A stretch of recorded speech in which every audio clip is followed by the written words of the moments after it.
Bonjour Nina. Bonjour Nabia. Ravie de vous retrouver. On va commencer par le coup d'envoi de la Biennale de Venise. Oui, alors j'ai une question à vous poser. Pas question piège.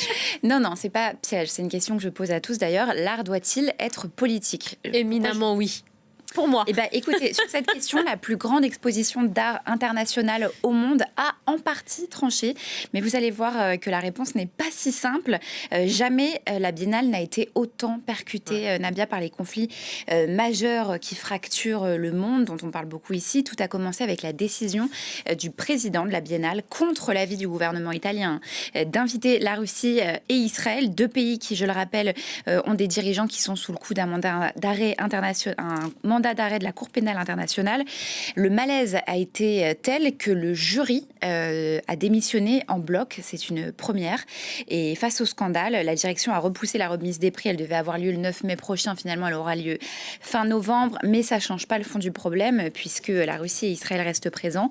Résultat, mercredi dernier, action coup de poing devant le pavillon russe à Venise avec les Pussy Riots, icônes dissidentes rejointes par les Femen qui ont dénoncé ce qu'elles appellent une opération de soft power. Je vous propose d'écouter l'une des fondatrices des Pussy Riots.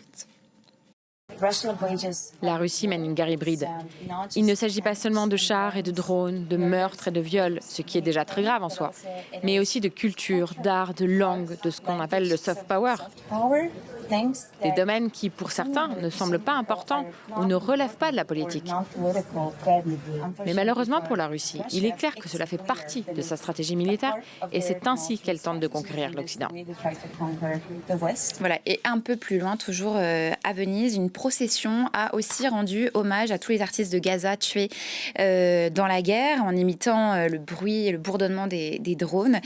Et face à cette idée que l'art serait forcément politique, eh bien, il y a aussi d'autres voix qui se font entendre. C'est le cas du Libanais Nabil Narras. Je ne sais pas si vous vous souvenez, mais Nabil, on l'avait reçu ici.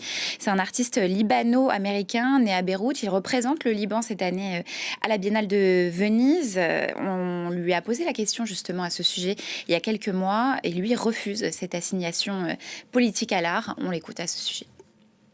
Que la Biennale de Venise devrait être une plateforme neutre et non une plateforme politisée. Et non une plateforme politique. Oui, comme on est en train d'essayer de la rendre. Et que c'est le seul moyen d'avoir tous ces pays qui coexistent de manière paisible et qui exposent leur identité.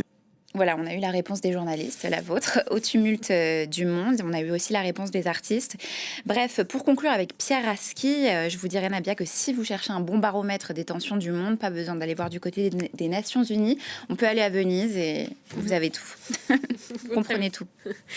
Autre événement artistique qui reflète les états du monde, Nina, c'est le Festival Circulation de la jeune photographie en Europe. Oui, un festival installé au 104 à Paris qui prend le pouls d'une toute nouvelle génération d'artistes photographes. Donc, c'est un collectif qui réunit 26 artistes de 15 nationalités. Ce qui domine cette année, c'est vraiment les récits intimes avec une photographie plus libre qui emprunte à la fiction, à la mise en scène, mais sans jamais cesser de nous parler du monde. Alors, la grande gagnante de cette 16e édition, qui fait toujours voter le jury, c'est l'Ukrainienne Olia Koval. Elle est née en 2001. Elle a été récompensée pour sa série Éruption, dans laquelle elle reconstitue une chambre. Vous allez peut-être voir cette photographie qui est extrêmement forte, extrêmement parlante. Voilà, elle photographie une chambre envahie. Ce que vous voyez, c'est des dizaines de milliers de punaises rouges fabriquées à la main.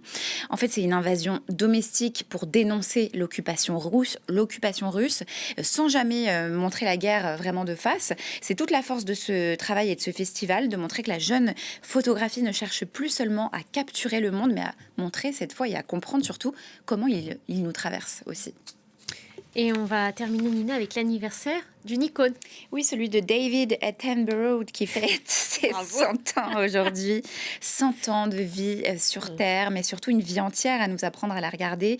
Attenborough, c'est l'homme qui a fait entrer les gorilles du Rwanda, les abysses de l'océan et les forêts vierges dans le salon du grand public, avec sa voix qui, à elle seule, résume le patrimoine britannique, pourrait-on dire. Allez, pour le plaisir, si vous ne remettez pas sa voix, je vous propose de regarder un extrait. Là, vous allez tout de suite le reconnaître. I remember the first time I met mountain gorillas. we found a group of females and juveniles in a small clearing. And to my astonishment, they allowed me to approach. I felt a weight on my feet, and I looked down there was little Pablo.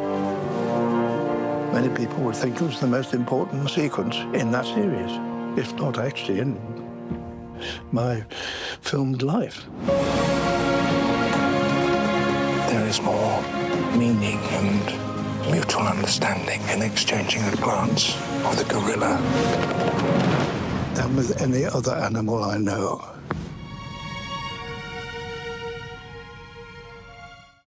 Voilà, une figure de la BBC, d'ailleurs anoblie par la reine en 1985, c'est vous dire, qui a accompagné toutes les grandes révolutions du documentaire animalier. Il y a eu Blue Planet, Planet Earth, Our Planet, avec à chaque fois la même méthode, émerveiller d'abord, alerter ensuite, et pour cause, avec le temps, sa voix est devenue un signal d'alarme sur le climat, la biodiversité, les océans, la pêche industrielle, voilà.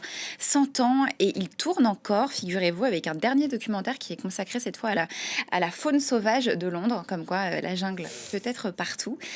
Voilà, joyeux anniversaire David, Sir David, et on peut dire que la planète vous doit beaucoup.